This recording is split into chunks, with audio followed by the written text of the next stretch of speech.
Muito boa noite a todos aqueles que estão nos acompanhando pelas redes sociais. Que Deus seja conosco hoje e sempre. Que Deus nos abençoe a cada dia segundo a medida da sua vontade. Primeiramente, a gente vai iniciar com uma oração.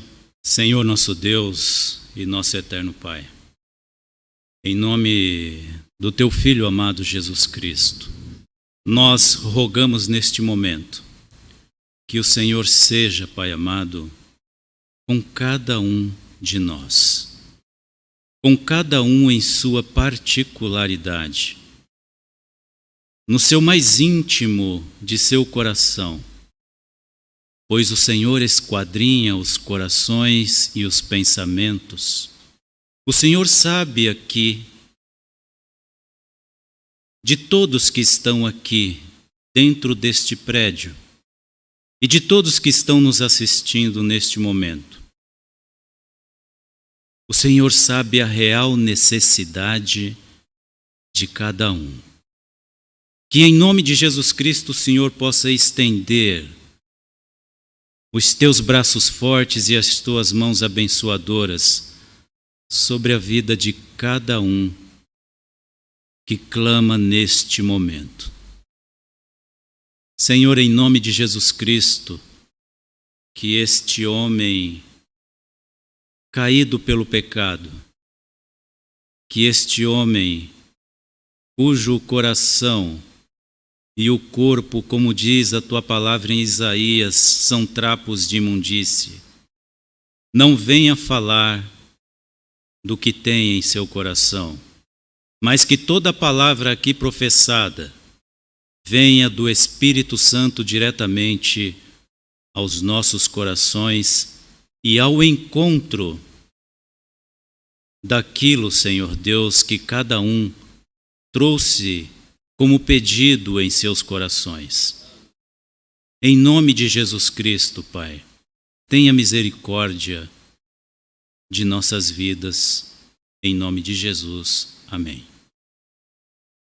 Eu gostaria que os irmãos fizessem, neste momento, uma reflexão sobre uma corrida, ou sobre, vamos imaginar aqui, uma corrida mais famosa que ocorre em nosso país, chamada São Silvestre, que ocorre todos os finais de ano.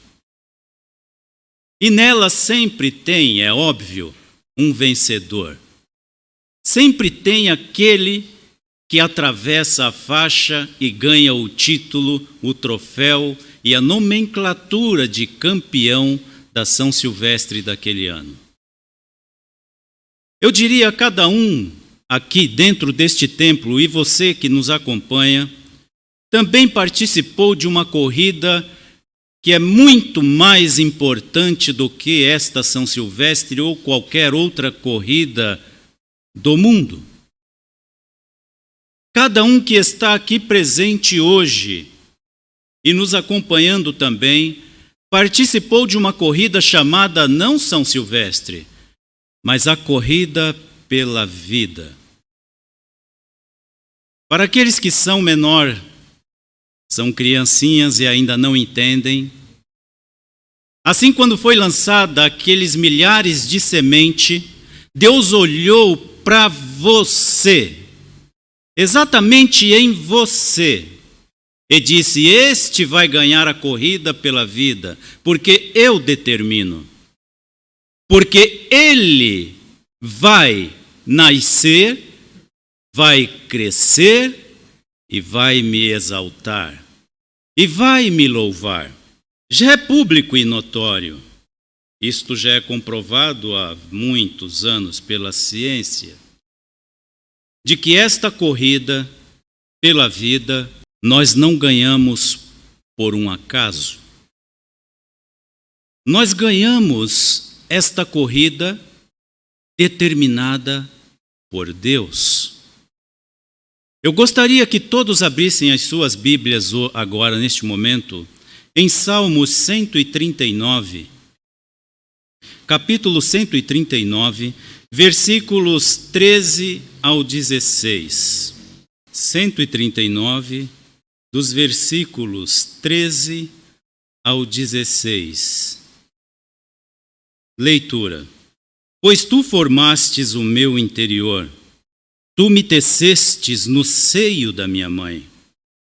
Graças te dou, visto que por modo assombrosamente maravilhoso me formaste.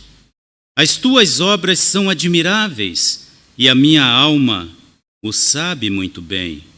Os meus ossos não te foram encobertos, quando no oculto fui formado e entretecido, como nas profundezas da terra. Os teus olhos me viram, a substância ainda informe. E no teu livro foram escritos todos os meus dias, cada um deles escrito e determinado, quando nenhum deles havia ainda.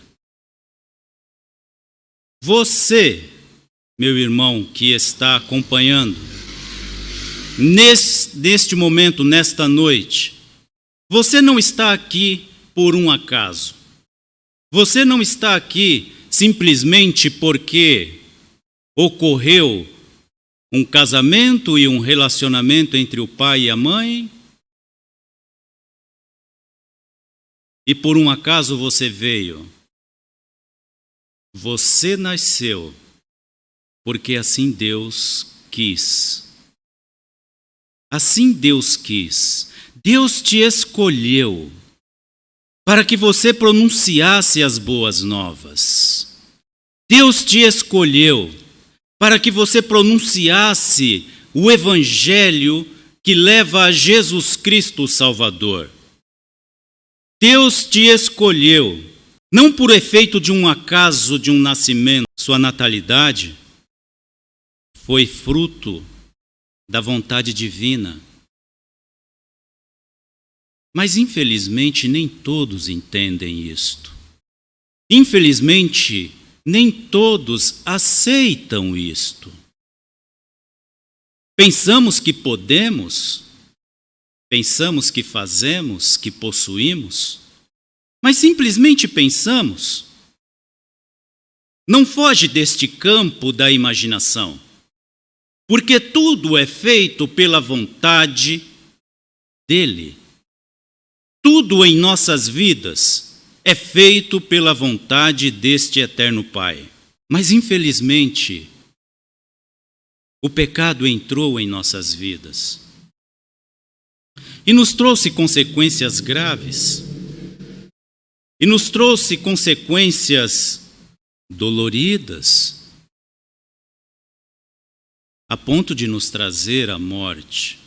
Infelizmente, o ser humano não para refletir quem ele é e do que ele é feito e por que ele está neste mundo. Será que você nasceu simplesmente para crescer, trabalhar, viver e morrer? Não. Nós não nascemos simplesmente para isso. Nascemos para glorificar e exaltar o nome deste Deus. Nascemos.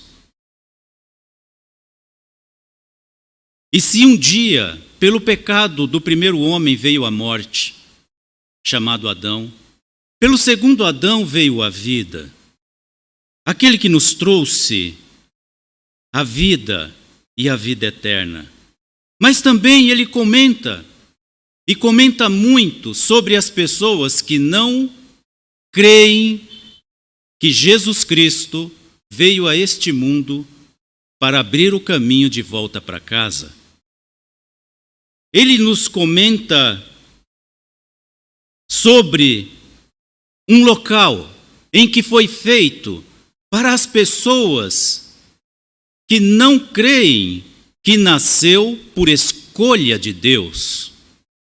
Rejeitam esta escolha, afastam esta escolha de suas vidas. E não querem entender que nasceu para louvar e exaltar e glorificar o nome de Deus. Jesus Cristo Jesus Cristo, ele disse e falou muito sobre um local em que hoje muitas pessoas evitam dizer, evitam falar, evitam comentar. Não é um assunto popular nas rodas de faculdade, não é um assunto popular dentro dos lares. E acreditem, irmãos, não é um assunto popular até mesmo dentro de determinadas igrejas. Este assunto parece que ficou proibido.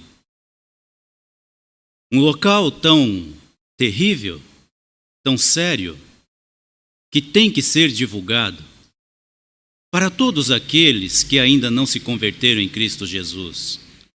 E este lugar é chamado inferno. Vamos abrir nossas Bíblias no livro de Lucas, capítulo 16, versos 19 ao 31. Amém? Leitura. Ora, havia certo homem rico que se vestia de púrpura e de linho finíssimo, e este homem rico nasceu. Ele venceu a corrida, não foi por um acaso, foi porque Deus o escolheu. Mas aqui na terra ele não aceitou, ele não creu que nasceu pela vontade de Deus. Que vestia linho finíssimo e que todos os dias se regalava esplendidamente. Havia também certo mendigo, chamado Lázaro, coberto de chagas, que jazia à porta daquele e desejava alimentar-se das migalhas que caíam da mesa do rico. E até os cães vinham lamber-lhes as úlceras. Aconteceu que morreu o mendigo e foi levado pelos anjos para o seio de Abraão. Morreu também o rico e foi sepultado no inferno. Estando em tormentos, levantou os olhos e viu ao longe a Abraão e Lázaro no seu seio. Então, clamando, disse: Pai, Abraão, tem misericórdia de mim e manda Lázaro que molhe em água a ponta do dedo e me refresque a língua, porque estou atormentado nesta chama. Disse, porém, Abraão: Filho, lembra-te de que recebestes os teus bens na vida, e Lázaro igualmente os males. Agora, porém, aqui ele está consolado, tu em tormentos. E além de tudo, está posto um grande abismo entre nós e vós, de sorte que os que querem passar daqui para vós, outros não podem, nem os de lá passar para nós. Então replicou: Pai, eu te imploro que o mandes à minha casa paterna, porque tenho 5 irmãos, para que lhe dê testemunho, a fim de não virem também para este lugar de tormento. Respondeu Abraão: Eles têm Moisés e os profetas, ouçam-nos. Mas ele insistiu: Não, pai Abraão, se alguém dentre os mortos for ter com eles, arrepender-se-ão. Abraão, porém, lhe respondeu: Se não ouvem a Moisés e os profetas, tampouco se deixarão persuadir, ainda que ressuscite alguém dentre os mortos. Ele estava num local terrível, onde há prantos e rangeres de dente, onde a dor não passa, ela só aumenta. Lá não há analgésico nem ar-condicionado. Não há banco para se sentar. E onde está a porta? Não há porta. Onde está o muro? Não há muro para pular. Não há como fugir deste local em que a pessoa, a partir do momento em que ela recebe esta bênção, em que Deus o abençoa nesta corrida para a vida, inicia-se a grande trajetória, a sua decisão, onde você vai passar a eternidade. Onde você irá passar a eternidade? É nesta trajetória que será decidido onde passaremos a eternidade. Ao lado de Cristo? Ou neste local de tormento em que a Bíblia ou a palavra de Deus acaba de citar? Temos parentes, às vezes temos filhos, maridos ou esposas, irmãos ou irmãs, carnais, aqui na terra, que ainda não se decidiram. Clamem em oração, clamem a este Deus, para que um dia esta pessoa possa sentir o toque do Espírito Santo e venha se arrepender e venha entender o porquê que ele nasceu. Vamos abrir nossas Bíblias no livro de Marcos, capítulo 9, versículos 47 e 48. Amém? Leitura. Esse é um dos teus olhos. Este olho é o olho do entendimento, tá? É o olho da sua racionalidade. Esse é um dos teus olhos. Te faz tropeçar? Arranca-o. Não alimente. Não faça-o tornar um monstro em sua vida. É melhor entrares no reino de Deus com um só olho dos teus olhos do que tendo os dois e seres lançados no inferno, onde não lhes morre o verme e o fogo não se apaga. Não tem como chamar, irmão Nilson, o bombeiro, para apagar este fogo. Não existe como apagar este fogo em que o verme não morre. É pela eternidade. O verme não morre. Agora veja a nomenclatura em que Deus dá às pessoas que vão para este lugar. Verme. Verme por ter pisoteado o sangue de Cristo.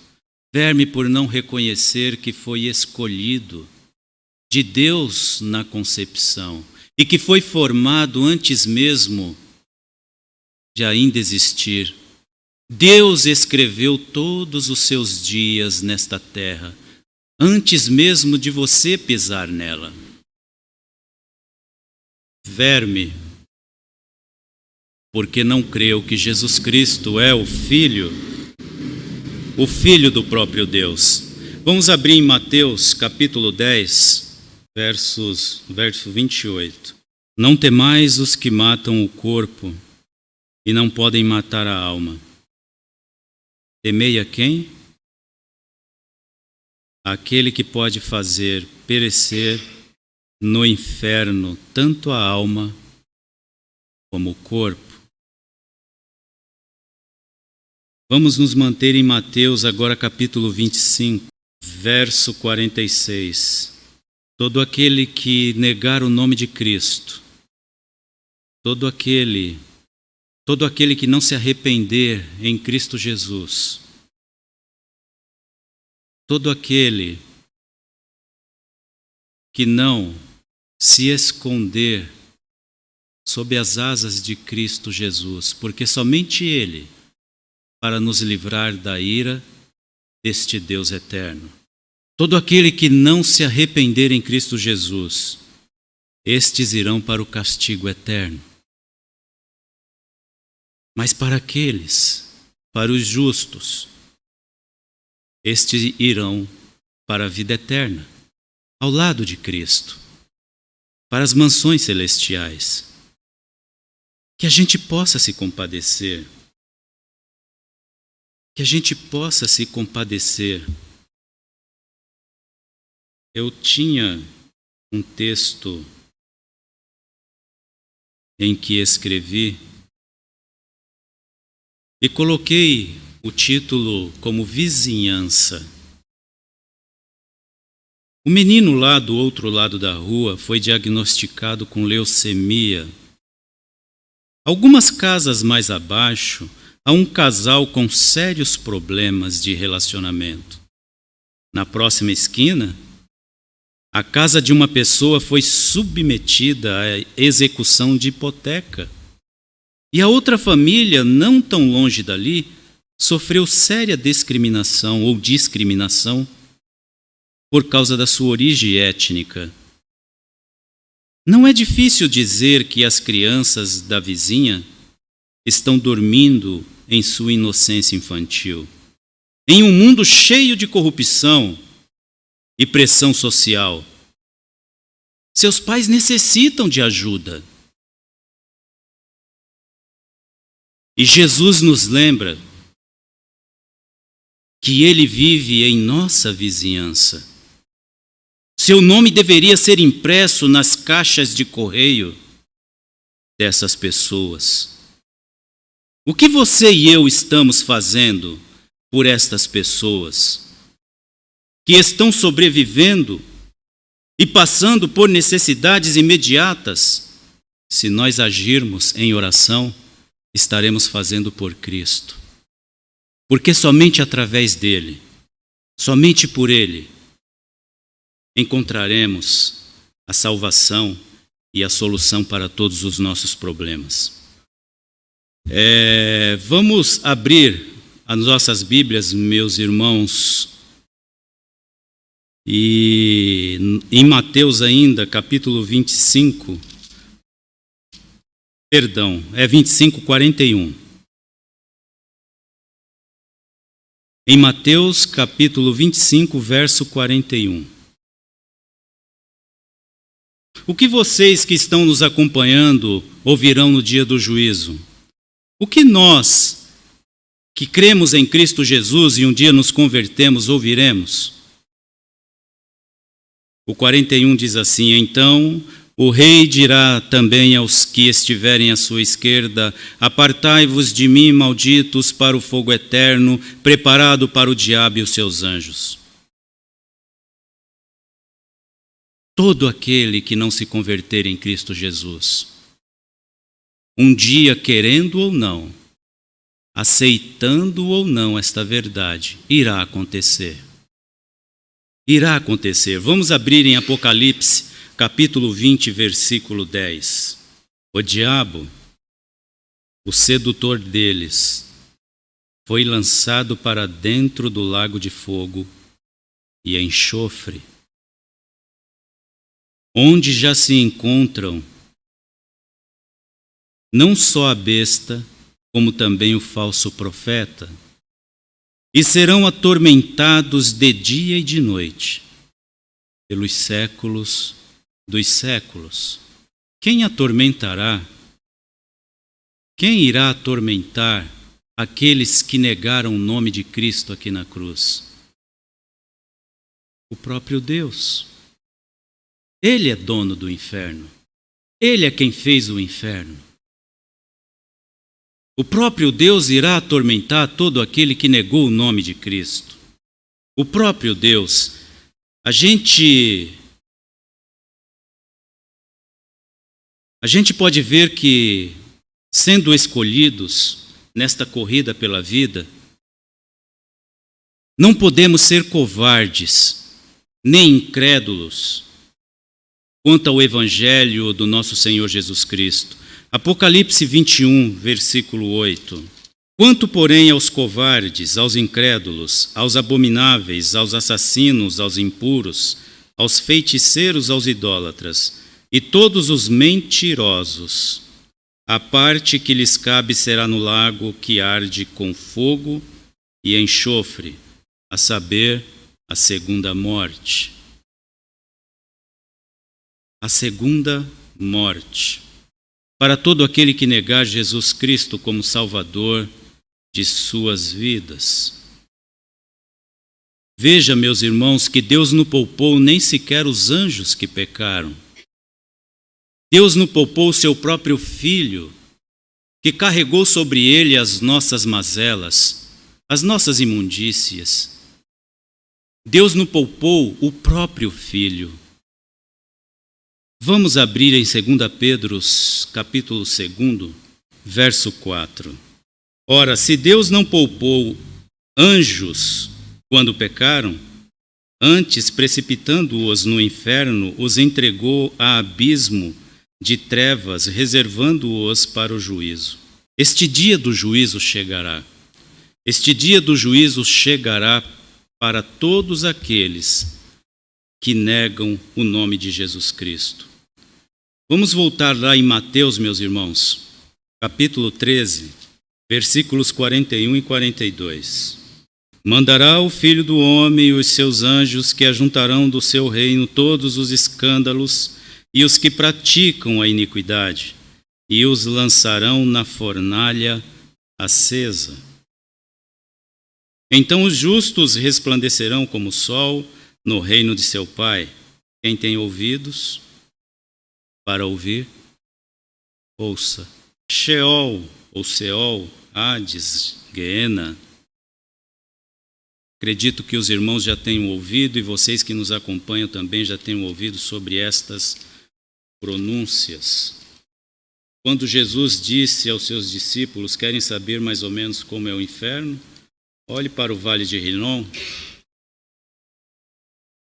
Lá, onde era, no Velho Testamento, praticado cultos pagãos, em que se queimavam os filhos vivos, e ali se tornou o lixão de Jerusalém depois, queimando restos mortais de animais, restos de pessoas que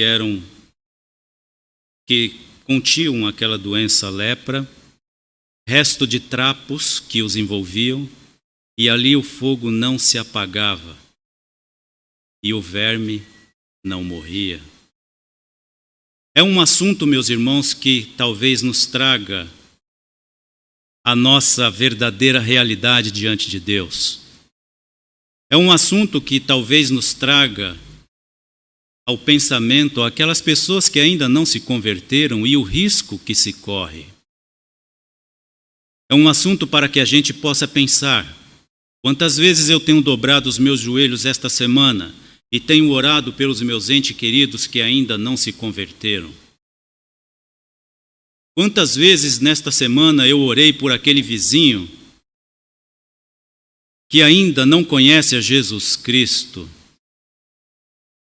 É um assunto para a gente refletir, porque não ganhamos esta corrida pela vida de forma casual. Ganhamos porque Deus indicou. Porque em meio a milhões de corredores nesta corrida pela vida, você venceu. Venceu porque Deus o escolheu. E se Ele escolheu, foi para que você trabalhasse na seara dele. Porque há poucos ceifeiros? Roguemos então ao Pai, ao dono desta seara, que envie ceifeiros, que ajudem na divulgação deste evangelho, que alertem as pessoas, que possam alertar as pessoas para que elas possam abrir os olhos e vejam o caminho em que estão seguindo, a passos largos para um local onde não haverá mais volta. Que Deus nos abençoe, que Deus nos ajude, que Deus seja com cada um de nós e que cada um de nós de fato possa estar com uma pessoa, 2 ou 3 em seus pensamentos e orando pela sua salvação em Jesus Cristo. Amém?